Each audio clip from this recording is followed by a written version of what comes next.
एक गाउँमा एउटी बुढी आमा आफ्नो छोराको विवाहको बारेमा धेरै चिन्तित थिइन्। उनले धेरै ठाउँमा केटीहरू हेरिन्, तर दुई केटीहरू उनलाई सबैभन्दा राम्रो लाग्यो। पहिलो केटी धेरै सुन्दर, पढेलेखेकी र जागिर गर्ने थिइन्। दोस्रो केटी साधारण, घरेलु र कम पढेलेखेकी थिइन्। छोरालाई पहिलो केटी मन परेकी थिइन् किनकि उनी स्मार्ट र सुन्दर थिइन्।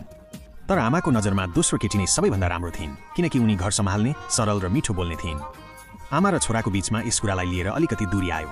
दुवैको रोजाइ फरक थियो। परेशान भएकी आमाले आफ्नो गाउँका एक ज्ञानी बाबाकोमा गएर आफ्नो समस्या बताइन्।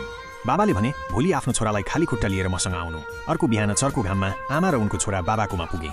कडा घामको कारण छोरालाई तिर्खा लागेको थियो, त्यसैले बाबाले उसलाई चाँदीको गिलासमा पानी दिए। तर छोरा रिसाउँदै बोल्यो, बाबा, यो पानी त तातो छ, कसरी पिउनु? बाबा मुस्कुराएर भने, बाबु, गिलास त सुन्दर र चम्किलो छ। छोराले भन्यो, गिलास जस्तो भए पनि पानी त तातो छ।